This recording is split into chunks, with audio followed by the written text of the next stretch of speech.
Imagine a world where the sun vanishes, not for an eclipse, but for 18 long, terrifying months.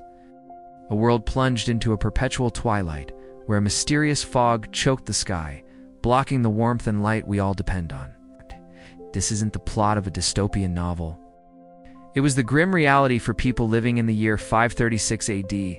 Many historians and scientists now consider it the single worst year in recorded history to be alive. The beginning of a decade of unparalleled suffering. The first sign that something was terribly wrong came from the sky itself. A Byzantine historian named Procopius, living in Constantinople, wrote with chilling clarity about the event. He described the sun giving forth its light without brightness, like the moon during this whole year. He wasn't alone in his observation. Other chroniclers from Ireland to China recorded the same terrifying phenomenon. The Gaelic Irish annals noted a failure of bread from the year 536 onwards.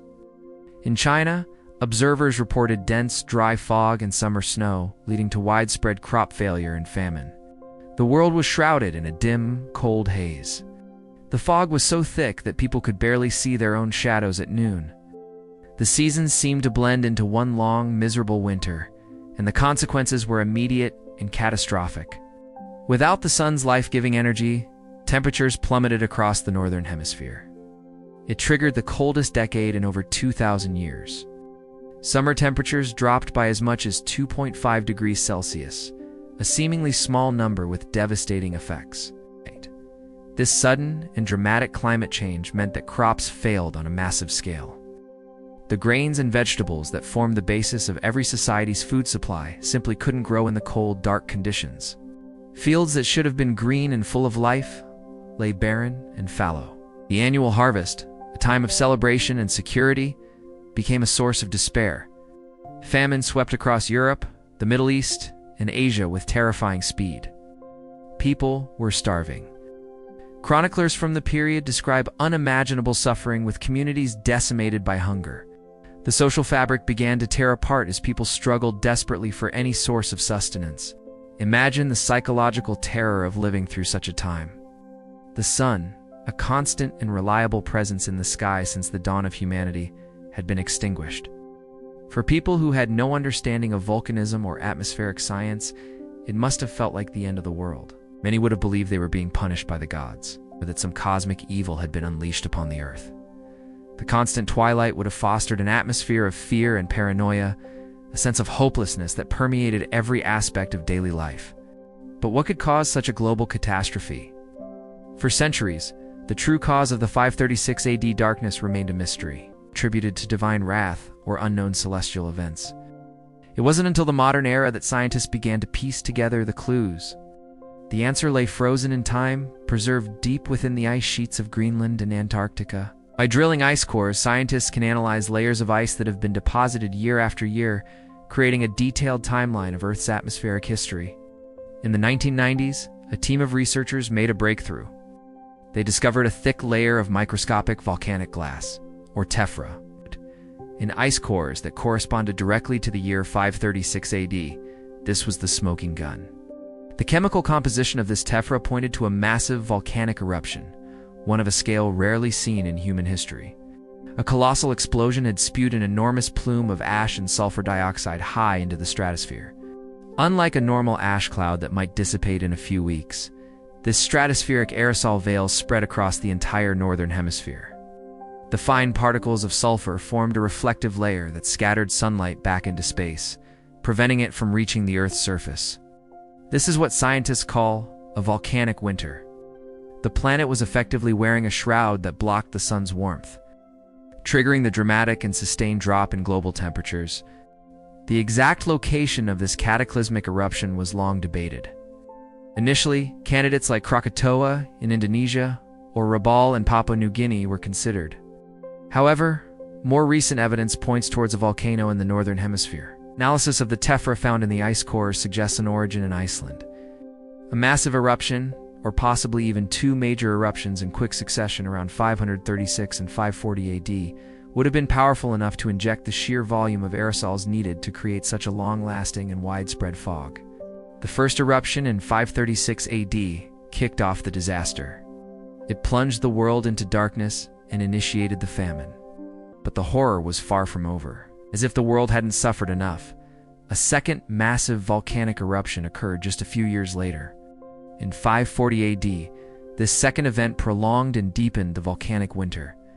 Just as the atmosphere might have started to clear, it was once again filled with sun-blocking aerosols. This 1-2 punch ensured that the cold, dark conditions would persist for more than a decade. The prolonged famine and social disruption created the perfect storm for another disaster. Weakened by years of malnutrition, the populations of Europe, Asia, and Africa were incredibly vulnerable to disease. In 541 AD, just as the famines were reaching their peak, the first great pandemic of recorded history arrived. The Justinianic Plague. Named after the Byzantine Emperor Justinian I, who himself contracted and survived the illness, began to spread. The plague, caused by the bacterium Yersinia pestis, the same pathogen that would later cause the Black Death, arrived in the Egyptian port of Pelusium. From there, it spread like wildfire along the maritime trade routes of the Roman Empire. By 542 AD, it had reached the grand capital of Constantinople. The city was a ghost town. At its peak, the plague was claiming up to 10,000 lives a day in the capital alone. The historian Procopius, who had chronicled the mysterious fog, was now an eyewitness to this new horror. He wrote that the bodies piled up faster than they could be buried. The city ran out of burial space, and the dead were stacked in towers left in the open or loaded onto ships that were pushed out to sea. The stench of death hung over the once great city. The combination of global cooling, widespread famine, and a devastating pandemic was an apocalyptic trifecta. It's estimated that the Justinianic plague may have wiped out between 25 and 50% of the population in the affected regions. Economies collapsed. Trade routes that had connected the world for centuries were abandoned. Empires that had seemed invincible, like the Eastern Roman Empire, were brought to their knees, their armies and treasuries depleted. The events that began in 536 AD marked a profound turning point in human history. This period of cold and darkness is now known as the Late Antique Little Ice Age, and its effects reshaped the world. The collapse of trade, the fall in agricultural production, and the massive loss of life led to a period of economic stagnation that lasted for a century. Some historians argue that the events of 536 AD directly contributed to the decline of the Roman Empire and the beginning of the Dark Ages in Europe. It's a chilling reminder of how fragile our civilization is, how dependent we are on a stable climate. A single volcanic event on the other side of the world was enough to bring humanity to the brink of collapse. The story of 536 AD is a terrifying chapter in our shared history, a testament to the resilience of our ancestors who survived against unimaginable odds. It serves as a stark warning from the past about the power of nature and the delicate balance that allows life on Earth to flourish. We are fortunate to live in a time of scientific understanding where we can study these past events and prepare for future ones. But the lesson of 536 AD remains as relevant today as it was 1,500 years ago. Our world can change in an instant.